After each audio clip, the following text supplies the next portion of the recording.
दंडवत प्रणाम।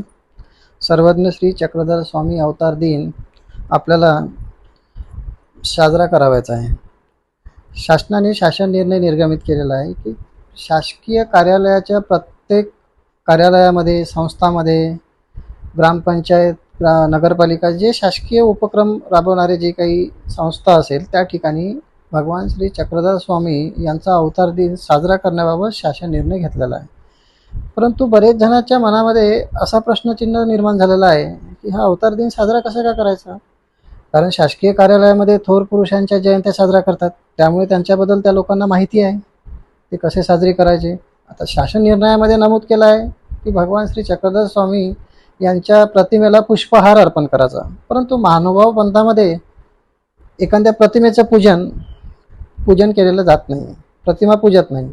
पण आपण हे पण शक्य नाही की प्रत्येक शासकीय कार्यालयामध्ये आपण विशेष पोचू आणि विशेषाची आपण अवतार दिन म्हणून साजरा करू, हे शक्य नाही। महानुभाव पंथाचा प्रसार आणि प्रचार करण्यासाठी स्वामींनी अथक परिश्रम केले, परंतु आपले जे काही सिद्धांत आहे, काही सूत्रपाठ आहे, त्यामुळे आपण समाजामध्ये किंवा या देशात महाराष्ट्रामध्ये महानुभाव पंथाचा जास्त प्रमाणात प्रसार करू शकलो नाही। परंतु खरोखरच अभिनंदन देतो त्या लोकांचे ज्या लोकांनी पाठपुरावा करून शासकीय स्तरावर मागण्या करून चक्रधर स्वामी यांचा अवतार दिन साजरा करण्याबाबत अथक परिश्रम घेतले। त्या लोकांना खरोखरच खूप खूप त्या लोकांचे आभार। त्या ज्यांनी कोणी या कार्यासाठी अथक प्रयत्न केले त्यांच्यासाठी परमेश्वर खरोखरच काही ना काही लाभ देऊन जाईलच। परंतु बऱ्याच जणांच्या मनामध्ये प्रश्नचिन्ह झालेला आहे की चक्रधर स्वामी जयंती म्हणून साजरी करायची की अवतार दिन।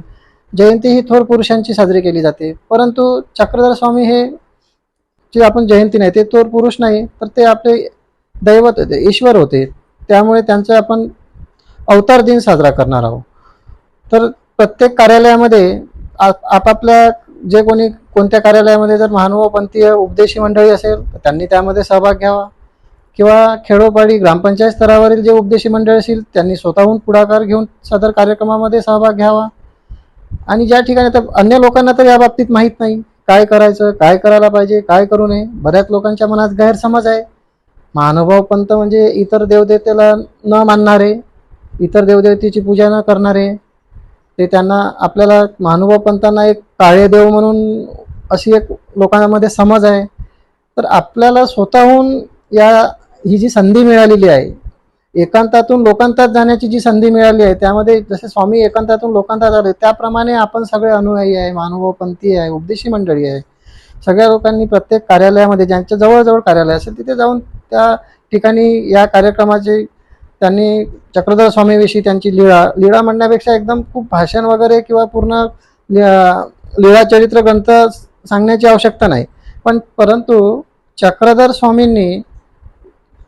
स्वामींनी जे सामाजिक कार्य केलं, सामान्य जे समता आहे, स्त्रीविषयी जे त्यावेळेस चातुर्वर्ण्य होतं, त्यांच्या चक्रधर स्वामीच्या काळामध्ये 1200 मध्ये चातुर्वर्ण्य व्यवस्था होती। त्यामध्ये शूद्रांना, स्त्रियांना यांना शिक्षणाचा अधिकार नव्हता, मंदिरात जाण्याचा अधिकार नव्हता। अनेक प्रकारचे वरिष्ठ जे तळागाळातील जी जनता आहे, ज्यांना शूद्र म्हणत होते, त्यांना हिंतेची वागणूक मिळत होती। तर त्यांना चक्रधर स्वामींनी एक प्रकारे प्रत्येक स्त्रीला शिक्षणाचं स्वातंत्र्य मिळवून दिलं। त्यांनी गोरगरीब दलितांसोबत पंक्तीत बसून जेवण केले। त्यांनी सगळ्यांना समानतेची वागणूक दिली। गोंदियापासून तर गोवापर्यंत चक्रधर स्वामींनी आपला महानुभावपंथीचा प्रसार केला। मराठी भाषेचा विशेष म्हणजे महाराष्ट्राची जी मराठी भाषा आहे, मराठी भाषेचं उगमस्थान, मराठी भाषेचे खरे निर्माते तर चक्रधर स्वामी आहे। त्या पूर्वीच्या काळामध्ये इसवी सन 1200 मध्ये एक 3-4% लोक फक्त सुशिक्षित होते। सुशिक्षित म्हणण्यापेक्षा शिकण्याचा अधिकार वरिष्ठांना होता। त्यामध्ये संस्कृत होती, संस्कृत भाषा कमी लोकांना कळत होती। ग्रंथ वेद जे काय ते संस्कृतमध्ये होते, ज्ञानाचा प्रसार होत नव्हता।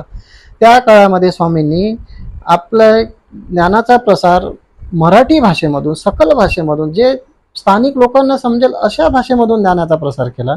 त्यांनी प्रत्येक गावामध्ये त्यांनी अटच ठेवली होती की आपल्या जे महानुभाव पंथाचे ज्यांनी भट्टाचार्यांनी वगैरे जी आपली मराठी भाषेमध्येच पूर्व, कारण 95% जनता ही मराठी भाषा जाणणारी होती। मराठी भाषा लिहिण्याचा उगम, पद्य, महदंबा आहे, आपले भट्टाचार्य आहे, हे सगळं यांनी मराठीमधूनच लिहून प्रसार केला. दुर्दैवाने असं झालं की आपल्या महानुभाव पंथाचा प्रसार जास्त प्रमाणात होऊ शकलेला नाही. त्याचे कारण असे की त्या काळामध्ये स्वामीवर अनेक प्रकारचे समस्या आल्या. त्या काळात दळणवळणाची साधनं नव्हती, प्रसार माध्यमे नव्हती. स्वामी गावोगावी जात होते. स्वामींनी गावागावात जाऊन ज्ञानार्जन केलं. प्रत्येकाला ज्ञान देऊन त्यांनी सांगितलं कसं काय असते, भोंदूगिरी करू नका, तुम्ही अंधश्रद्धेला बळी पडू नका, तुम्ही धर्माचा प्रसार कसा करायचा आहे. स्त्रियांना पूर्ण स्वातंत्र्य दिलं. महानुभाव पंथ हा एकमेव असा पंथ आहे का ज्या पंथामध्ये स्त्रियांना सुद्धा दीक्षा घेण्याची मुभा त्या काळात मिळाली. त्या काळात पंथामध्ये नव्हते. बऱ्याचसे असे मामींनी ज्यावेळेस सालबर्डीला जंगलामध्ये होते त्यावेळेस त्यांनी सशाचं रक्षण केलं. पारध्यांना समजून सांगितलं, बाबांनो, हा जसं तुम्ही जीव प्राणी आहे तसा हा पण जीव प्राणी आहे, याला कशाला मारतात, हा तुमचं काही खात पित नाही, तो गवत खातो, पाणी पितो, कशाला मारतात त्याला. त्यांनी प्राण्याचं संरक्षण केलं. चक्रधर स्वामींनी एक प्रकारे आपल्याला एक या दैनंदिन जीवन जगत असताना जी तत्वज्ञान कशी आपण जीवनामध्ये उपयोगात आणायला पाहिजे, कसं काय आत्मसात करायला पाहिजे, हे सगळं चक्रधर स्वामींनी त्या कालावधीत लोकांना सांगितलं. त्यांनी ससा रक्षण केलं. व्याघ्रांना जी हिंस्र व्याघ्र होते त्यांना सुद्धा त्यांनी दान दिलं. सर्पांच्या बाबतीत होतं. स्वामींनी प्रत्येक ह्याच्यामध्ये पूर्ण गोदावरी नदीच्या पूर्ण काठोकाठी जिथे जिथे पाणी आहे, स्वामींनी भोजन नदीच्या काठी घेतलेलं आहे. त्यावेळेसच स्वामींनी सांगितलं होतं तुम्ही वृक्षाचं संवर्धन करा, पाण्याचा उपयोग करा. हे दैनंदिन जीवन जगण्यासाठी हे तुमच्यासाठी अत्यंत उपयुक्त साधन आहे. त्यामुळे ते प्रत्येक त्यांचं भोजन त्याचं ठिकाण तुमच्या नदीपात्राच्या ठिकाणी असेल. जेव्हा जेव्हा स्वामी भिक्षा घ्यायचे तर पाणीपात्रच भिक्षा घ्यायचे. पाणीपात्र भिक्षा म्हणजे तुमच्या जवळ असलेलं जे भिक्षेचं पात्र आहे त्याच्यात मावेल तेवढंच, तुम्हाला पोटाला लागेल तेवढंच, त्याच्यावरती ते भिक्षा घेत नव्हते. म्हणजे त्याच्यातून पण एक बोध मिळतो आपल्याला, एक संदेश मिळतो. तुम्हाला आवश्यक आहे तेवढंच तुम्ही तुमच्या ताटामध्ये जेवण घ्या, आवश्यक आहे तेवढ्याच गोष्टी तुम्हाला गरजेपुरत्या आहे तेवढंच तुम्ही कमवा. एक बोध मिळत होता या काळामध्ये. आणि स्वामींनी कधीही भेदभाव केला नाही, जातीमध्ये जातीभेद केला नाही. त्यांनी सर्व धर्म समभावाचा प्रसार केला. आणि जे उच्चवर्णीय लोक होते, जे सतत शूद्रांवर अन्याय करत होते, त्यांना शिक्षणाचा अधिकार नव्हता. एखादी जर चोरून लपून एखाद्याने शिकण्याचा जरी प्रयत्न केला तर त्याला दंड दिला जात होता. अशा विपरीत परिस्थितीमध्ये ज्यावेळेस अशी विपरीत सिच्युएशन होती त्यामध्ये स्वामीचा तसा जन्म गुजरातचा. स्वामीचे पूर्वीचे नाव हरिपाळ देव, परंतु आपल्या महाराष्ट्रामध्ये चक्रपाणी महाराजांचा त्यांनी देहत्याग केल्यानंतर तो अवतार हरिपाळ देवाच्या शरीरामध्ये आला. आणि त्यानंतर स्वामींनी ज्यावेळेस आपल्या महाराष्ट्रामध्ये यादवकालीन राज्य होतं, यादवकालीन राज्य पूर्ण चारही बाजूला पूर्ण पसरलेलं होतं, एक साम्राज्य होतं. पण त्या कालावधीमध्ये जनतेचे खूप नुकसान होत होते, खूप त्यांच्यावर अन्याय होत होती, पीडा सहन करावी लागत होती. त्यावेळेस स्वामींनी गुजरात सोडून रामाच्या यात्रेच्या निमित्त रामटेकला येण्यासाठी त्यांनी पण केला आणि तिथून निघून आले. तिथून आल्यानंतर त्यांनी महाराष्ट्रातलं देवभूमी मानलंय, महाराष्ट्रातला कर्मभूमी मानले. त्यांनी पूर्ण कार्य महाराष्ट्रामध्ये केले आहे. महाराष्ट्रामध्ये सगळ्यात जास्ती वेळ गेलेला आहे त्यांनी. प्रत्येक समाजातील, प्रत्येक जातीतील स्त्री पुरुष सगळ्यांना समानतेची वागणूक दिलेली आहे. त्यामुळे आपण ज्यावेळेस शासकीय कार्यालयामध्ये जाऊ तर इतर समाजातील लोकांना एवढ्या गोष्टी पटवून सांगणार नाही. ठीक आहे, आपण लीळाचरित्र ग्रंथ वाचन करत आहोत, स्वामीविषयी जर एखादी आपण पारायण करत आहोत, कीर्तन करत आहोत, तर हा विषय ठीक आपल्या महानुभाव पंथाला कळेल, पण अन्य समाजाला कळणार नाही. त्यास आपल्याला आता प्रत्येक कार्यालयामध्ये एवढ्या बाबी तर समजून सांगता येणार नाही, आपण पोथी वाचणार नाही, पण एक संक्षिप्त स्वरूपात स्वामींचं जे कार्य आहे, समाजाप्रती जे कार्य आहे, हे जगामध्ये हे लोकांना कळलं पाहिजे. इतर धर्मियांच्या लोकांना कळलं पाहिजे की स्वामीचे तत्व काय होते, स्वामीचे तत्व आचरणात आल्यानंतर काय जीवनामध्ये फरक पडतो. ह्या शॉर्टकटमध्ये आपण शासकीय कार्यालयामध्ये जे उपदेशी मंडळी असे यांनी पुढाकार घेऊन सांगायला पाहिजे. जसे की आता आपले मुख्यमंत्री महाराष्ट्र राज्य यांनी संदेश दिलेला आहे आपल्या शॉर्टकटमध्ये. त्यांनी दिलेला आहे महानुभाव पंथ प्रवर्तक भगवत सर्वज्ञ श्री चक्रधर स्वामीच्या 802व्या अवतार दिनानिमित्त सर्व महानुभाव पंथांना मनपूर्वक शुभेच्छा. शॉर्टमध्ये एक ओळ दिलेली आहे, महाराष्ट्र सदैव ही पुण्यभूमी राहिली आहे. देशाच्या उभारणी सामाजिक धार्मिक चळवळीत पुढे असलेल्या महात्म्यांची ही जन्मभूमी व कर्मभूमी आहे महाराष्ट्र. श्री चक्रधर स्वामी जन्माने महाराष्ट्रीयन असले, ते गुजरातचे असल्यामुळे महाराष्ट्रीयन असले तरी त्यांची कर्मभूमी महाराष्ट्र आहे. राज्याच्या सामाजिक आणि आध्यात्मिक अभिसरणाला त्यांचे मोठे योगदान आहे. आपल्या परिभ्रमणातून लोकजीवनाला आणि मराठी संस्कृतीला त्यांनी विशिष्ट आकार दिला. मराठीची संपन्नता त्यामुळे वाढली. सर्व महानुभावांना सांगताना आनंद होत आहे की मानवी मूल्यांना नवसंजीवन देणारे श्री चक्रधर स्वामीचे तत्वज्ञान कार्याची ओळख समाजाला व्हावी यासाठी शासनाने दरवर्षी हा उपक्रम चालू केलेला आहे, चक्रधर अवतार दिनचा. त्यामध्ये आपल्याला जर शॉर्टकटमध्ये सांगायचंच असलं तर आपण असं पण सांगू शकतो. श्री चक्रधर स्वामींनी स्वातंत्र्य, समता, बंधुता आदी मूल्ये जोपासणाऱ्या पुरोगामी व उदारमतवादी विचारांचे बीजारोपण आपल्या कृतिशील लीळाद्वारे करून अंधश्रद्धावर आघात केला, कर्मकांडावर आघात केला.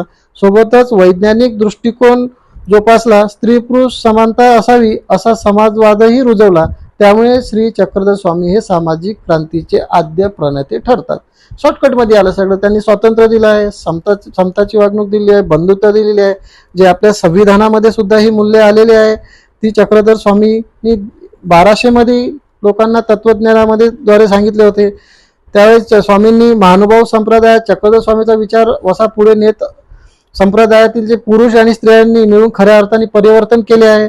ज्या काळात स्त्रियांना शिक्षणाची दारे बंद होती, म्हणजे इसवी सन 1200 मध्ये स्त्रियांना शिक्षणाची दारे बंद होती, त्या काळात महानुभावातील अनेक मठ मंदिरात पुरुषांनी स्त्रियांचे शिष्यत्व प्रकारले होते.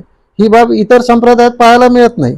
महदंबा, उपाध्याय, कामळायुसा, नागाबिका यांच्यापासून चालत आलेली ही परंपरा फार मोठी आहे. या सर्व माहिती जर प्रेरणा असेल तर सर्वज्ञ श्री चक्रधर स्वामी. श्री चक्रधर स्वामीचे जीवन खऱ्या अर्थाने विशाल समुद्रासारखे आहे. त्यांच्या जीवनाचे प्रतिबिंब लीळा चरित्रात पाहायला मिळते. लीळा चरित्र केवळ महानुभावांचा ग्रंथच नाही तर महाराष्ट्राचे जीवन चरित्र आहे, असं आपण संक्षिप्त स्वरूपामध्ये समाजाला सांगू शकतो. शासकीय कार्यालयातील लोकांना सांगू शकतो. महाराष्ट्रातील समाजातील चळवळीच्या अग्रस्थानी चक्रधर स्वामी आहे. परंतु बऱ्याच परिवर्तनवादी विचारवंतांनी चक्रधर स्वामी न अभ्यासल्यामुळे ते स्वामीपर्यंत पोहोचू शकले नाही. जीवनाचा खरा अर्थ समजण्यासाठी प्रत्येकाने एकदा चक्रधर स्वामीचे विचार अभ्यासाला हवे. श्री चक्रधर स्वामींनी केलेली स्त्री स्वातंत्र्याची चळवळ, जातीभेद निर्मूलन, चातुर्वर्ण व्यवस्थेविरुद्ध केलेले बंड प्रत्येकाने अभ्यासाला हवे. अशा प्रकारे स्वामींचं त्यांनी जे मूल्य समाजाविषयी जे हे केलेलं आहे ते आपण समाजामध्ये सांगू शकतो, प्रत्येक कार्यालयात सांगू शकतो. तसं आहे महाराष्ट्र शासनाच्या प्रत्येक पुस्तकामध्ये वर्ग 10वी किंवा 8वी 9वी 10वी पहिला धडा जसा नरेंद्र भाषा भेटी अनुसार रुक्मिणी स्वयंवर या प्रकारचे धडे सुद्धा प्रत्येक शासकीय पाठ्यपुस्तकामध्ये आहे. या नंतरही आपण आणखी प्रयत्न करू. सध्या महाराष्ट्रामध्ये मोठ्या थाटामाटाने हा उत्सव साजरा केला जातो. आता सध्या महाराष्ट्र शासन करत आहे साजरा. नंतर भविष्यामध्ये भारत सरकार सुद्धा साजरा करेल. आपण तशी मागणी जर ठेवली दिल्लीमध्ये सुद्धा संसदमध्ये हा उत्सव साजरा केला जाईल.